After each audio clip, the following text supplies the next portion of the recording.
தந்தை, மகன், தூய் ஆவியாரின் பேராலே ஆமென். ஆன்ம வழிகாட்டி செப்டம்பர் மாதம் 10ஆம் தேதி புதன்கிழமை. புனித சூசேப்பருக்கு நம்முடைய குடும்பங்களை அர்ப்பணித்து மன்றாடுவோம். ஆசீர்வதிக்கப்பட்ட புனித யோசேப்பே, எங்கள் துன்பங்களில் நாங்கள் உம்மிடம் வருகிறோம். உமது மகா பரிசுத்த துணைவரின் உதவியை மன்றாடிய நாங்கள் உமது ஆதரவையும் நம்பிக்கையுடன் வேண்டிக் கொள்கிறோம். கடவுளின் மாசற்ற கன்னித்தாயுடன் உங்களை பிணைத்த அந்த பற்றுதலின் மூலமாகவும், குழந்தை இயேசுவை நீங்கள் தழுவிய தந்தை வழி அன்பின் மூலமாகவும், இயேசு கிறிஸ்து தனது இரத்தத்தால் வாங்கிய விடுதலையும் எங்கள் தேவைகளில் எங்களுக்கு உதவ உங்கள் வல்லமையும் பலத்தையும் கருத்தில் கொள்ளுமாறு நாங்கள் உங்களை மனதார கேட்டுக்கொள்கிறோம்.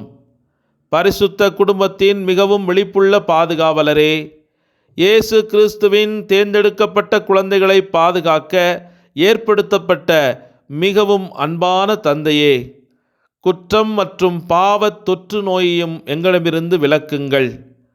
எங்கள் மிகவும் வலிமையான பாதுகாவலரே, எங்களுக்கு இரக்கமாயிருங்கள்.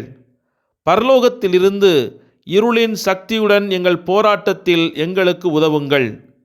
ஒரு காலத்தில் நீர் குழந்தை இயேசுவை மரண ஆபத்திலிருந்து மீட்டது போல, இப்போது தேவனுடைய பரிசுத்த திருச்சபையை எதிரியின் கண்ணிகளிலிருந்தும் எல்லா துன்பங்களிலிருந்தும் பாதுகாத்தருளும்.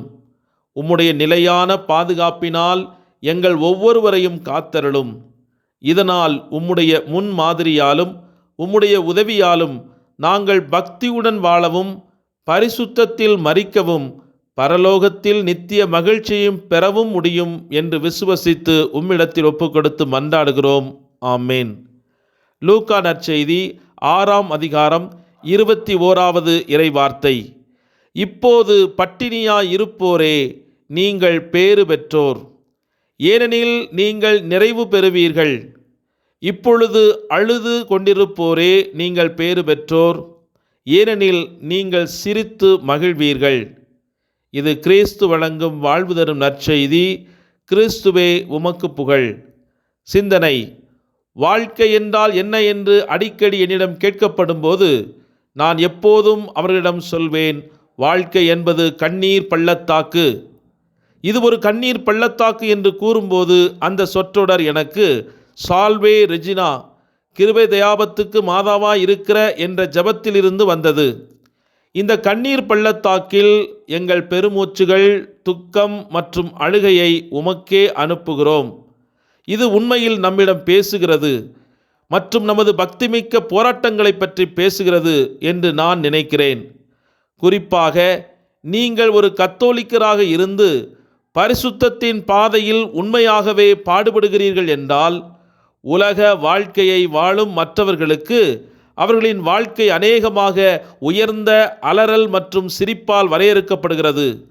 ஆனால் கத்தோலிக்கத்தை பின்பற்றும் எங்களுக்கு வாழ்க்கை என்பது மகிழ்ச்சி மற்றும் துக்கங்களின் தொடர்ச்சியாகும். நாம் தூய மகிழ்ச்சியை அனுபவிக்கும் போது நம் கண்கள் கண்ணீர் வடிக்கின்றன, அல்லது ஆனந்த கண்ணீர் கூட வடிக்கின்றன. நாம் மனம் உடைந்து துன்பங்களை அனுபவிக்கும் போது நாம் அழுகிறோம். நம் பிரார்த்தனை செய்யும் போது அல்லது தூங்கும்போது அழுகிறோம். அதனால் தான் வாழ்க்கை ஒரு கண்ணீர் பள்ளத்தாக்கு என்று நான் நம்புகிறேன். அழுவது கோபத்தை எதிர்ப்பது. ஜெபம் மற்றும் பிரதிபலிப்புக்கான தருணங்களுக்கு அமைதியாக இருப்பது. மற்றவர்கள் உங்களுக்கு ஏற்படுத்திய காயத்தை நீங்கள் தாங்கும்போது இயேசு உங்களுடன் இருக்கிறார் என்பதை அறிந்து கொள்வது. நீங்கள் துன்பப்படும் போது இயேசு உங்களுடன் அழுகிறார். கோபப்படுவதை விட அழுவது நல்லது. ஏனென்றால் கோபம் மற்றவர்களை காயப்படுத்துகிறது. அதே நேரத்தில் கண்ணீர் ஆன்மாவில் அமைதியாக பாய்ந்து இதயத்தை தூய்மைப்படுத்துகிறது. புனித திருத்தந்தை 2ஆம் ஜான் பால் அவர்களுடைய அறிக்கையிலிருந்து எடுக்கப்பட்டிருக்கிறது. ஜெபிப்போமாக. அமைதியின் தெய்வமே இறைவா, உம்மை நன்றியோடு போற்றி துதித்து ஆராதித்து மகிழ்கிறோம். உமது இரக்கத்தினால் எங்களை ஒவ்வொரு நாளும் நினைவு கூர்ந்து எங்களை வழிநடத்துவதற்காக நன்றி கூறுகிறோம். திடமும் உறுதியும் கொண்டு என்னுடைய கட்டளைகளுக்கும் சட்டங்களுக்கும் செவி கொடுத்து கடைபிடிப்பதில் கவனமாயிருந்தால் நீ செல்லும் இடமெல்லாம் வெற்றி பெறுவாய் என்றும், உம்முடைய வார்த்தைகளுக்கு செவி கொடுத்து அதை இதயத்திலே அல்லும் பகலும் தியானிக்கிற மனிதர்களுக்கு செல்லும் இடமெல்லாம் நலமும் வெற்றியும் காண்பார்கள் என்று யோசுவா புத்தகம் 1 அதிகாரம் 7-8 வாக்குத்தத்தம் கொடுத்தவரே, உமது சட்டங்களையும் கட்டளைகளையும் வாக்குத்தத்தங்களையும் உள்ளடக்கிய இறை வார்த்தையை தினமும் நாங்கள் வாசிக்கவும் அதை உறுதியான மனநிலையோடு எந்த தயக்கமும் இன்றி ஏற்றுக்கொண்டு நம்பவும் நம்பியதை செயல்படுத்தவும் ஆற்றல் தாரும்.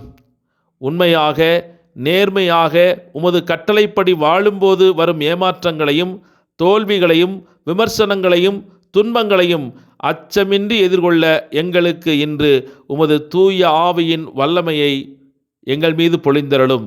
இன்று கண்ணீர் விட்டு கலங்கி நிற்கும் எமது பிள்ளைகளை பாதம் சமர்ப்பித்து மன்றாடுகிறோம்.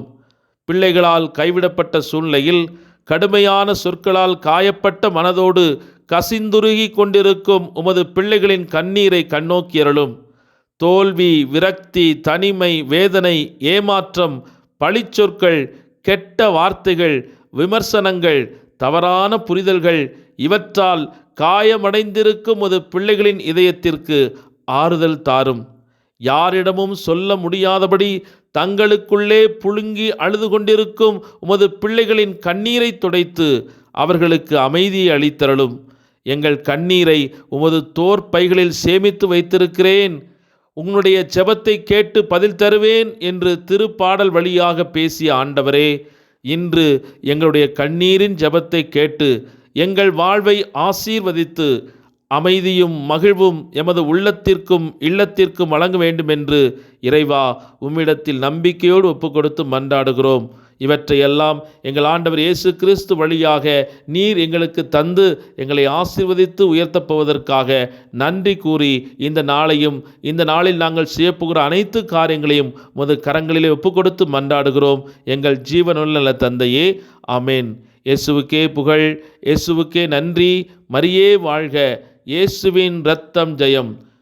குடும்பங்களின் பாதுகாவலரான புனித சூசையப்பரே, எங்களுக்காக வேண்டிக் கொள்ளும். நல் மரணத்தின் பாதுகாவலரான புனித சூசையப்பரே, எங்களுக்காக வேண்டிக் கொள்ளும். உழைப்பாளர்களின் பாதுகாவலரான புனித சூசையப்பரே, எங்கள் மீது இரக்கமாயிருந்து எங்களுக்காக உமது திருக்குமாரிடம் பரிந்து பேசும். ஆமேன்.